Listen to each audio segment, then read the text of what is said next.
में तुम्ही पसरो यीशु जी तुम हो हमारे यीशु जी तुम हो हमारे हम भी तुम्हारे हैं हम भी तुम्हारे हैं हम भी तुम्हारे हैं हम भी तुम्हारे हैं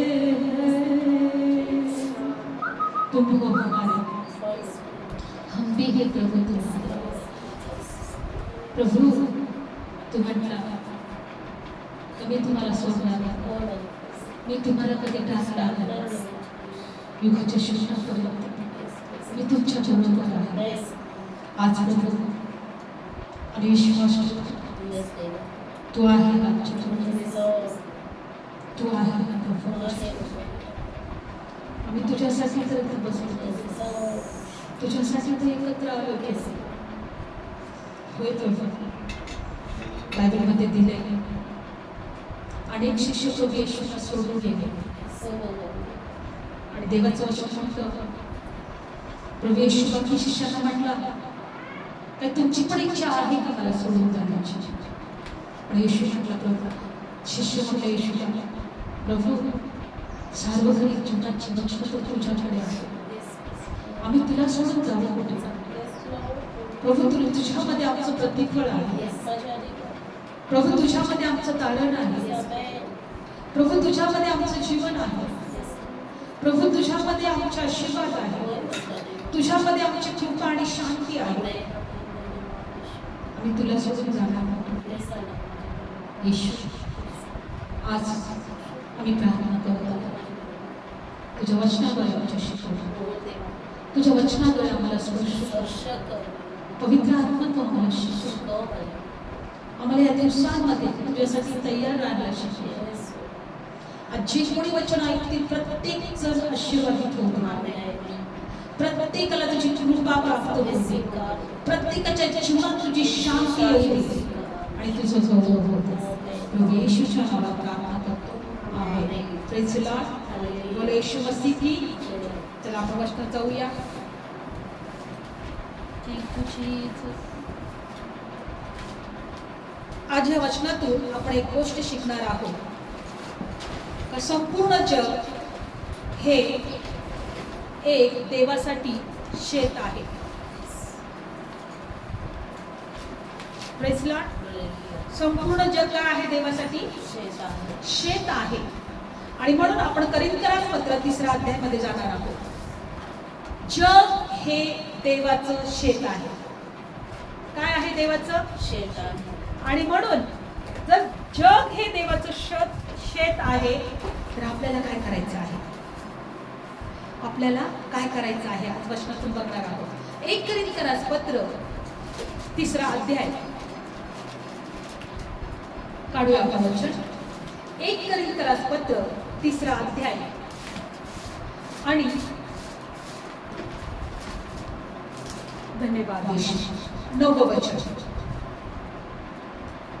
कारण आम्ही देवाच्या संगतीचे कामकरी आहोत तुम्ही देवाची शेतकी आणि देवाचे बांधकाम आहात प्रेज लॉर्ड आम्ही कोण आहोत देवाची शेतकी शेतकी म्हणजे काय शेतकी म्हणजे शेतामध्ये केलेली लागवड प्रेज लॉर्ड आपण देवाचे कोण आहोत शेतकी शेतकी म्हणजे शेतामध्ये केलेली लागवड तुम्ही शेतकी आणि देवाचे बांधकाम आहात आपण कोण आहोत देवाचे बांधकाम देवाची शेतकी आहोत देवाने आपल्याला लावलेलं आहे कोणी लावले आपल्याला देवाने आपल्याला लावलेलं आहे आणि म्हणून बायबल सांगतं करिंथीयांस पत्र 3 अध्याय 5व्या वचनामध्ये पौल कोण आहे अपुल्लो कोण आहे अपुल्लो सुद्धा एक देवाचा शिष्य होता माहिती तुम्हाला पौल कोण आहे अपुल्लो कोण आहे ज्यांच्याकडून तुम्ही विश्वास ठेवला असे ते केवळ सेवक आहे ते कोण आहे सेवक आहे जसे प्रभूने प्रत्येकाला दिले तसे झाले मी लावले अपुल्लोने पाणी दिले परंतु देवाने वाढवले कोणी वाढवले देवाने वाढवणारा कोण आहे देव आहे तुम्ही देवाची कोण आहात शेतकी पण वाढवणार कोण? देव. Praise Lord. हालेलुया. बायबल सांगतं की लावणारा एक जण आहे, पाणी घालणारा एक आहे, पण वाढवणारा फक्त देव आहे. देवच आहे. वाढवणारा कोण आहे? देव आहे. म्हणा देव वाढवेल. देव वाढवेल. बोला देव वाढवेल. देव वाढवेल. Praise Lord. हालेलुया. आणि बायबल सांगतं की 8वं वचन, लावणारा पाणी देणारा एकच आहे, प्रत्येकाला आपल्या श्रमाप्रमाणे आपापलं प्रतिफळ मिळेल. म्हणा मला प्रतिफळ मिळेल. मला प्रतिफळ मिळेल. कारण आम्ही देवाच्या संगतीचे कामकरी आहोत, पण तुम्ही देवाची शेतकी आणि देवाचे बांधकाम आहोत. Praise Lord. प्रेषित पौल या ठिकाणी म्हणत आहे की आम्ही देवाचे कोण आहोत? कामकरी. आम्ही काम करणारे शेतातले कामकरी आहोत, पण तुम्ही शेतकी आहात. तुम्ही शेतातले रोप आहात, तुम्ही शेतातले पीक आहात, तुम्ही शेतातलं जे उगवणारं जे काही धान्य आहे ते आहात. एक जण लावतो, एक जण पाणी घालतो, पण वाढवणारा देव आहे. Praise Lord. हालेलुया. म्हणून या वचनातून एक गोष्ट प्रभूने मला शिकवली की संपूर्ण जग हे देवासाठी एक शेत आहे. हालेलुया. हे देवासाठी काय आहे? शेत आहे. शेत आहे. आणि म्हणून देवाचं वचन सांगतं की इब्री लोकासपत्र 6व्या अध्यायामध्ये की ह्या शेतातून देवाला फळांची अपेक्षा आहे. आमेन. कशाची अपेक्षा आहे? फळांची. शेतकरी कशाची अपेक्षा ठेवणार? फळांची अपेक्षा आहे. फळांची. इब्री लोकासपत्र 6व्या अध्यायामध्ये काढूया. आज आपण एक शिकत आहोत. आज कोणत्याही परिस्थितीमध्ये आम्हाला एक गोष्ट शिकायची आहे की नाही मला फळ द्यायचं आहे. परिस्थिती कोणती पण असू द्या, मनासारखी असू द्या, मनाविरुद्ध असू द्या, तुमच्या जीवनात कशाही प्रकारची गोष्टी असू द्या, पण मला प्रभूला काय द्यायचं आहे? फळ द्यायचं आहे. इब्री लोकासपत्र 6व्या अध्यायामध्ये काय म्हणत आहे देवाचं वचन बघा. 6वा अध्याय 7वं वचन, जी भूमी आपणावर वेळोवेळी पडलेला पाऊस पिते, ज्यांच्याकडून तिची लागवड होते, त्यांना उपयोगी हिरवळ उपजविते, तिला देवाचा आशीर्वाद मिळतो. आमेन. Praise Lord. हालेलुया. एका भूमीचं उदाहरण या ठिकाणी दिलेलं आहे. एका जमिनीचं उदाहरण प्रभूने या ठिकाणी या वचनाच्या द्वारे प्रेषित पौलने दिलेलं आहे का जी भूमी वेळोवेळी आपल्यावर पाऊस पडून येते आणि तिला तिची लागवड होते आणि त्यांना उपयोगी हिरवळ उपजविते, तिला देवाचा आशीर्वाद मिळतो. कोणत्या भूमीला देवाचा आशीर्वाद मिळतो? जी उपयोगी हिरवळ उपजविते. येस. जी भूमी उपयोगी हिरवळ उपजविते त्या भूमीला देवाचा आशीर्वाद. वेळोवेळी पाऊस पिऊन घेते म्हणजे काय आहे? पाऊस काय आहे? देवाचा आत्मा आहे, देवाचं वचन आहे. कारण प्रभू म्हणतो की माझी वचन ही आत्मा आणि जीवन आहे. माझी वचन ही आत्मा आणि जीवन आहे. ज्याला ते लाभतात त्याला काय लाभतं? जीवन. जीवन लाभतं. मग जी भूमी वेळोवेळी आपल्यावर पाऊस पडून घेते. आज आपण स्वतःवर काय पडून घेतोय? इथे एकत्र येते म्हणजे आपण काय घेतोय? पाऊस पडून घेतोय स्वतःला. पाऊस पडून घेतोय स्वतःला. कशासाठी? उपयोगी हिरवळ उपजवण्यासाठी. आमच्यामधून कोणती हिरवळ निघाली पाहिजे? उपयोगाची. हिरवळ म्हणजे काय आहे? हिरवळ म्हणजे फळं आहे, पीक आहे. आमेन. काय आहे? फळं. पीक. हिरवळ म्हणजे पीक किंवा फळं. तिच्यावर देवाचा आशीर्वाद असतो. म्हणून आम्हाला फळ द्यायचं आहे, म्हणून आम्हाला पीक द्यायचं आहे. परंतु 8वं वचन, परंतु जी काटेरी झाडे कुसळ उपजविते ती नाकारलेली आहे, ती श्रापित होण्याच्या बेतात आहे आणि तिचा शेवट जळण्यात येतो. सांगा बरं, शेतामध्ये जर काटेरी झाडे जर उगवली, जर शेतामध्ये जर कुसळ उगवले, जर शेतामध्ये जर गवत उगवलं, जर शेतामध्ये जर आपल्याला नाही आवडलेली झाडे उगवले, तर तुम्ही काय करता? ते बघा, तुम्ही धान्याचं रोप राहू देता, धान्याचं रोप राहू देता आणि धान्याबरोबर उगवलेले काटाकुसळे काढून टाकता. म्हणून बायबल सांगते की जी भूमी काटेकुसळे उपजविते ती नाकारलेली आहे, श्रापित होण्याच्या बेतात आहे आणि तिचा शेवट फक्त जाळण्यात येतो. पण देवाला धन्यवाद, आपल्याला फळ द्यायचं. आपण देवाची शेतकी आहोत, आपण देवाचे बांधकाम आहोत. बांधकाम होता होता होता तुम्ही माहिती, तुम्ही बायबल सांगता आपण सर्वजण एक धोंडी आहोत, दगड आहोत. मंदिराला जसे दगड लावले जातात, विटा लावल्या जातात, पूर्वी दगडांचं मंदिर असायचं, आता विटांचं आहे. पण जसं मंदिराला रचण्यासाठी दगड दगड दगड दगड एकावर एक ठेवलं जातं, तसं प्रभू पण म्हणतो की तुम्ही धोंडे आहात, तुम्ही दगड आहात, देवाच्या मंदिरासाठी, देवाच्या उपस्थितीसाठी रचले जात आहात. आणि मुख्य धोंडा कोण आहे? प्रभू येशू. कोपऱ्याचा मुख्य धोंडा कोण आहे? आणि इथे देवाला अर्पण दिलं जातं. म्हणून एक लक्षात ठेवा, मला फळ द्यायचं, मी देवाची शेती आहे. म्हणून योहान 15 मध्ये पण प्रभू म्हटलंय, मी द्राक्षवेळ आहे, माझा बाप शेतकरी. दिले की नाही? मी द्राक्षवेळ आहे, प्रभू म्हटला, माझा बाप कोण? आणि जग कोण आहे मग? शेत. जग कोण आहे? जग कोण आहे? काटेकुसळे पण कुठून येतात? एका जमिनीतून. आणि उपयोगीची लागवड, उपयोगाचं पीक पाणी असे पण येतात. पण आशीर्वाद कोणावर आहे? जी उपयोगाची लागवड लागते, ज्या जमिनीला पाऊस पिळून घेतो आणि उपयोगीची लागवड देते, किंवा ती उपयोगाचं धान्य देतं, उपयोगाचं पीक पाणी देतं, हिरवळ देते, तिच्यावर देवाचा आशीर्वाद आहे. मग मला पीक पाणी द्यायचं आहे, मला फळ द्यायचं आहे, मला हिरवगार राहायचं आहे, मला ताजतवानं राहायचं आहे, मला काटेकुसळे नाही द्यायची. परिस्थिती येईल जगामध्ये, परिस्थिती अशी उद्भवेल, तुमच्या विरोधात तुमचे लोक होतील, अनेक गोष्टी तुमच्या विरोधात असतील, अनेक परिस्थिती तुमच्या मनाविरुद्ध घडतील. फळ द्यायचं सोडायचं? फळ द्यायचं. म्हणून येशू म्हटला की मी द्राक्षवेल आहे, माझा बाप शेतकरी आहे, आणि मी माझ्यामधला फळ न देणारा काटा काढून टाकेन, आणि फळ देणाराने अजून फळ द्यावं म्हणून त्याची काय करेल? छाटणी करेल. साधी गोष्ट आहे ना, करतो ना शेतकरी पण ते. एखाद्या झाडाला फळ येत नसेल तर त्याला काय करतात? ते कटिंग करतात त्याची, अजून वाढावं म्हणून. जेव्हा तुमच्या जीवनात त्रास असतील, दुःख असेल, पण तुम्ही विश्वासात असाल, तुमची छाटणी होत आहे. तुमची काय होते? कापडी छाटणी होत आहे तुमची. का? तर तुम्ही अजून फळ द्यावं, तुम्ही अजून. लक्षात ठेवा, मला प्रभूने सांगितलंय, म्हणे प्रभू शेतकरी, हे जग शेत आहे, आणि अशी जमीन पण आहे काटेकुसळे उगवते, अशी जमीन पण आहे फळ उगवते. पण कोणाच्यावर आशीर्वाद असतो? फळ देणाऱ्या जमिनीवर, पीक देणाऱ्या जमिनीवर. काटेकुसळे उगवणारी जमीन नाकारलेली आहे, ती शापित आहे, ती जाळण्याच्या बेतात आहे. पण जी उपयोगी हिरवळ उपज देते ती आशीर्वादित आहे. ती कशी आहे? मग वाढवणार आपला देव आहे. फळं येण्यासाठी आम्हाला फळदायक करणारा तो पण तो देवच आहे. म्हणून जोपर्यंतही प्रभू येशू जगामध्ये येत नाही, आम्हाला फळ द्यायची. फळं काय आहेत? पवित्र आत्म्याचे प्रेम, आनंद, शांती, सहनशीलता, हो की नाही?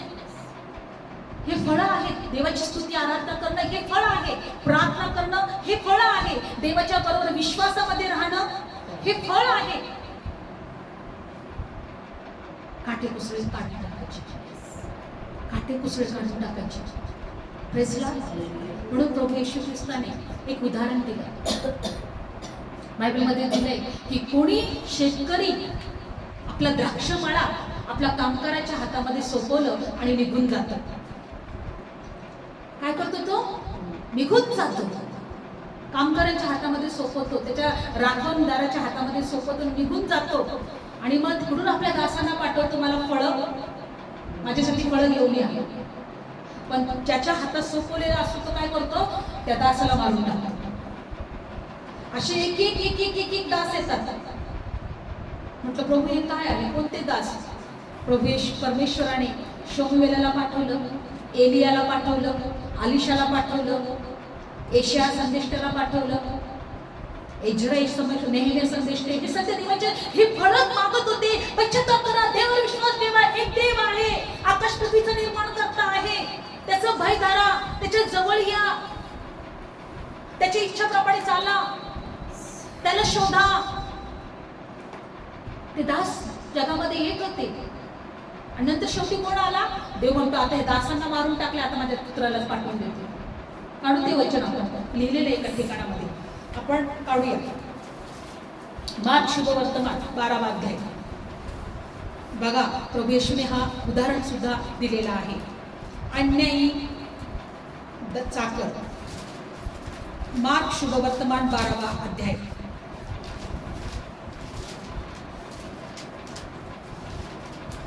मार्क शुभवर्तमान 12वा अध्याय. जर आम्हाला हे वचन कळालं तर आम्ही रोज फळ देणारे जीवन जगू, रोज प्रार्थनेचं जीवन जगू, रोज देवाच्या कृपेचं जीवन जगू, रोज देवामध्ये शांतीचं जीवन जगू.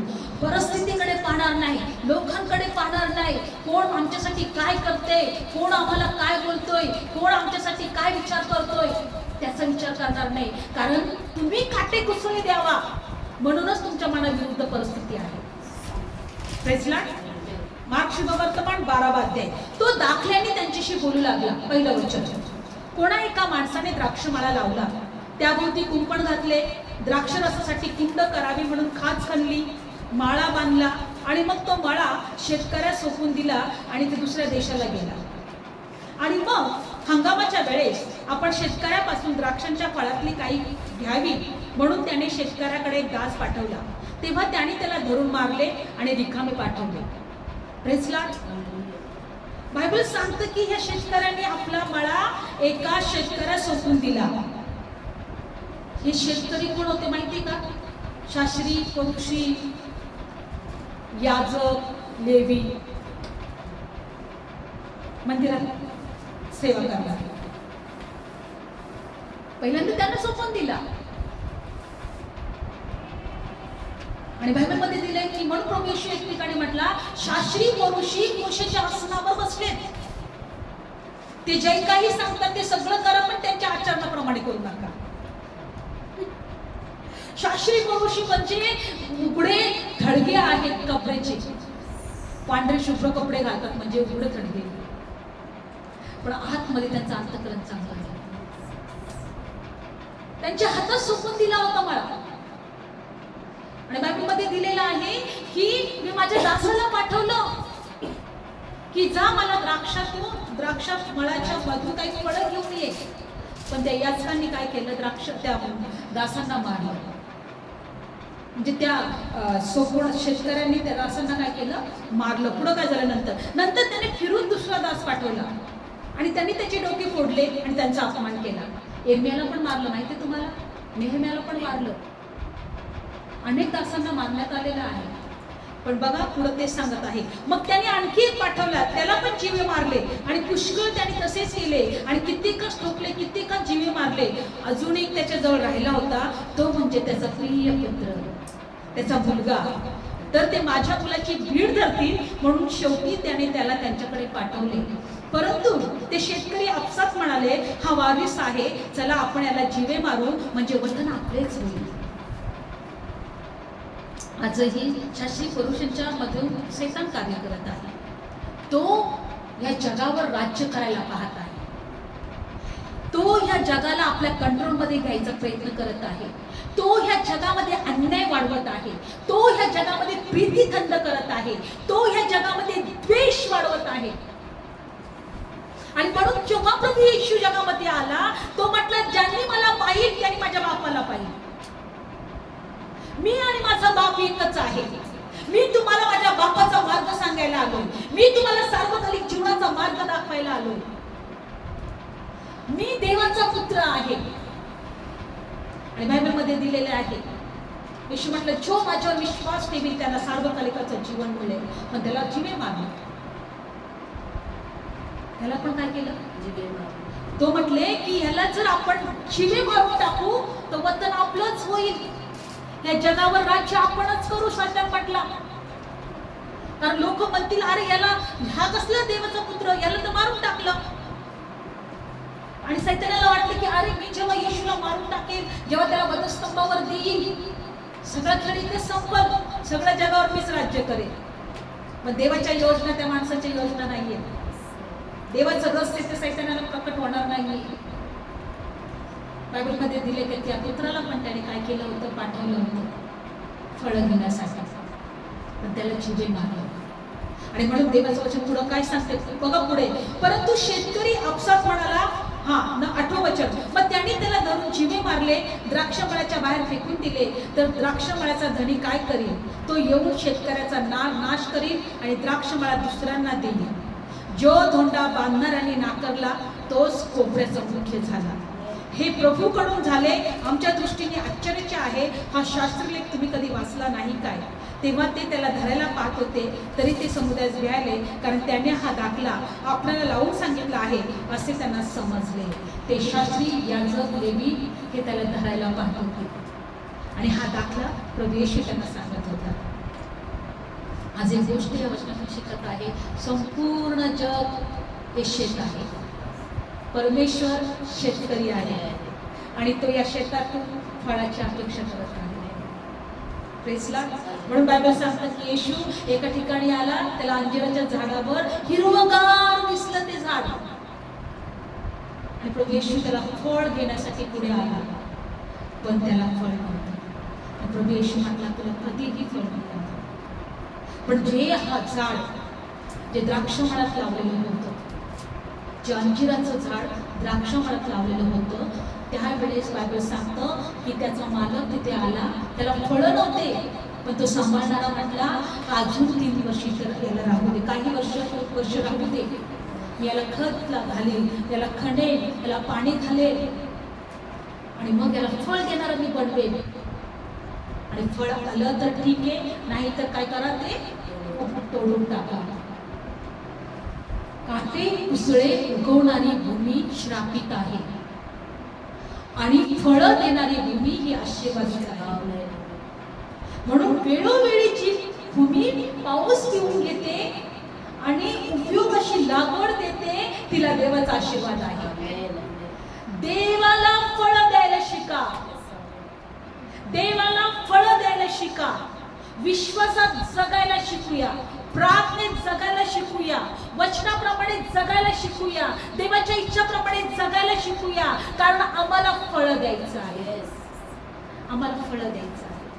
येशू येईपर्यंत हे झाड फळ देणारं झाड झालं पाहिजे, हे जीवन फळ देणारं जीवन झालं पाहिजे. उद्देश काहीच असू देऊ नका. जगातले लोक नातं बीत सोडून दे सगळं, मला प्रभूला फळ द्यायचं, मला प्रभूला फळ द्यायची. एकच नातं आहे स्वर्गामध्ये, देवाचं आणि तुमचं, देवाचं आणि तुमचं. स्वर्गात तुम्ही कोणाला ओळखाल की नाही ओळखाल मला नाही माहिती, देवाची इच्छा असेल तर ओळखाल, नाही तर ओळखू पण शकणार नाही, पण देवाला तुम्ही ओळखाल, देवाला तुम्ही पाहाल. आज आम्ही इथे बसलोय, मला फळं देतोय, फळं देतोय. मी रोज म्हणते, प्रभू येशू तू माझा मस्तक आणि मी तुझ्या अवयव आहे, तू माझा द्राक्ष वेल मी तुझा फाटा आहे, तू माझं मेंढपाळ आणि मी तुझं कळवळ आहे. मी रोज म्हणते, माझं शरीर हे पवित्र आत्म्याचं मंदिर आहे आणि तिथं सेवा होत राहणार, तिथं भक्ती होत राहणार. मी रोज म्हणते की जो जगात आहे त्यापेक्षा जो माझ्यात आहे तो सर्वश्रेष्ठ आहे. मी रोज म्हणते की मला सबळ करणारा प्रभू येशू ख्रिस्त याच्याकडून मी सर्व काही करायला शक्तिमान आहे. मी हे बीज स्वतःमध्ये पेरते, कारण ते उगवणार आहे. आज भलेही डोळ्याला काही दिसत नाही, एका वचनात दिलेलं आहे, अकाल असो दुष्काळ असो पण सुकाळ येणार. Praise Lord. एका वचनात दिलेलं आहे. काढू एक वचन करून तुम्हाला आठवते की नाही, हग्गायाचं पुस्तक मध्ये कोणतीही परिस्थिती असू द्या, पण बायबल मध्ये दिले की फळ येणार, कारण वाढवणारा कोण आहे, म्हणा देव आहे. कोण आहे? देव आहे. हबक्कूक 3रा अध्याय.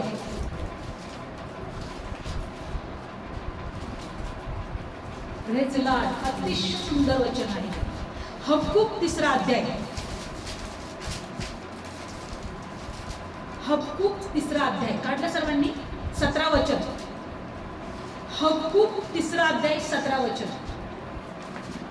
जरी अंजिराचे झाड फुलले नाही, द्राक्षवेलीत उपज नसला, जैतुनाचे फळ थकले असले आणि शेतांनी काही अन्न दिले नाही, कळप वाड्यातून नाहीसे झाले असले, गोठ्यात काही गुरे उरली नाही, तरी मी देवाच्या ठायी हर्ष करीन, मी तारणाऱ्याच्या देवाच्या ठायी उल्हास करेन, कारण परमेश्वर प्रभू माझं बळ आहे. तो माझे पाय हरणीच्या पायासारखे करतो आणि तो मला माझ्या उंच स्थानावर चालवेल. Praise Lord. नीट वाचा. जरी अंजिराचे झाड फुलले नाही, जरी द्राक्षवेलीत काहीच उपज नसला, इथं द्राक्षवेल आहे पण उपज नाही सध्या, जैतुनाचे फळ थकले असेल, शेताने काही अन्न दिले नाही, कळप वाड्यातून नाहीसे झाले असेल, कळप वाड्यातून नाहीसे झाले आणि गोठ्यात काहीच गुरे उरली नसते, गोठ्यात काहीच, तरी मी देवाच्या ठायी हर्ष करेन, मी माझ्या तारणाच्या देवाच्या ठायी उल्हास करीन. परमेश्वर प्रभू माझं बळ आहे, तो माझे पाय हरणीच्या पायासारखं करतो, तो मला माझ्या उंच स्थानावर चालवेल. कुणावर भरोसा ठेवला पाहिजे? परमेश्वर. वाढवणारा तोच आहे, वाढवणारा तोच आहे. म्हणून कधी कधी पाऊस पडतो तर कधी नाही पडत. शेताने पीक पेरलं, शेतामध्ये जर पीक पेरल्यानंतर कधी कधी होते की नाही असं, शेतकरी पावसाची वाट बघतो आणि त्याला पीकच मिळत, ते पाऊसच मिळत नाही. आपण म्हणतो दुष्काळ आहे, पेरली तर केली पण पाऊस पडत नाही. कधी कधी ओला दुष्काळ, हो की नाही? दुष्काळ येतील आपल्या जीवनात, फळं द्यायची सुरुवात. Praise Lord.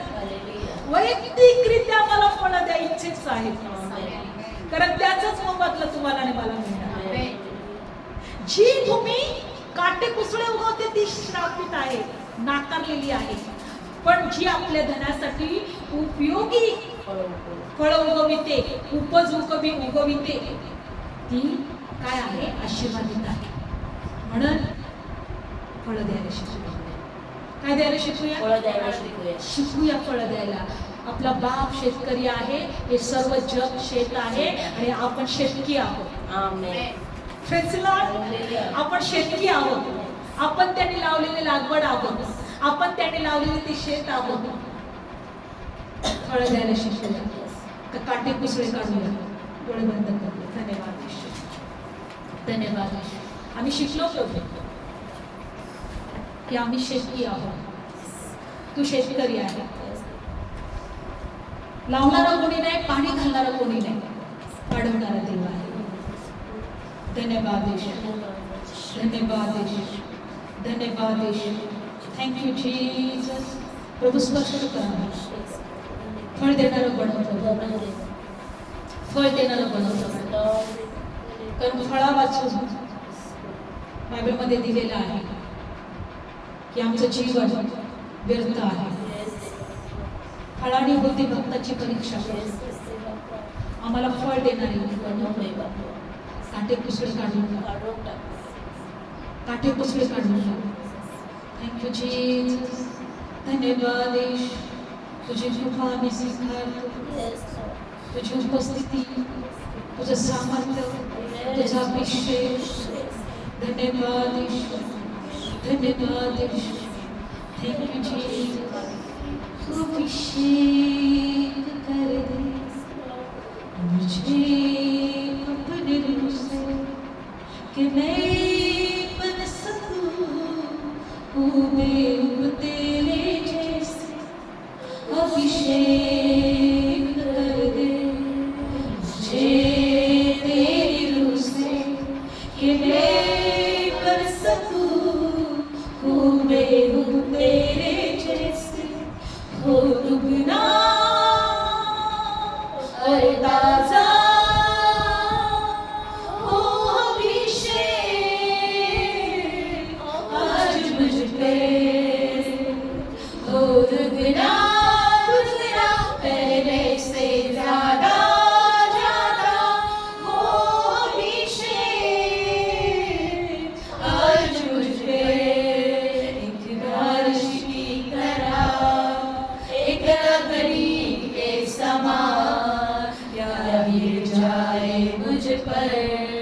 एक चादर के समान, एक बारिश की तरह, एक बदली के समान, या गिर जाए मुझ पर एक चादर के समान, और दुगना और ताजा हो अभिषेक आज मुझ पे, हो दुगना दुगना पहले से ज्यादा ज्यादा हो अभिषेक आज मुझ पे। तेरे बच्चों को मैं सुन सकूं, तेरे आँखों से मैं देख सकूं, एक ऐसी कृपा कर दे मुझ पर यीशु, तेरे वचनों को मैं सुन सकूं, तेरी आँखों से मैं देख सकूं, एक ऐसी कृपा कर दे मुझ पर यीशु, और दुगना और ताजा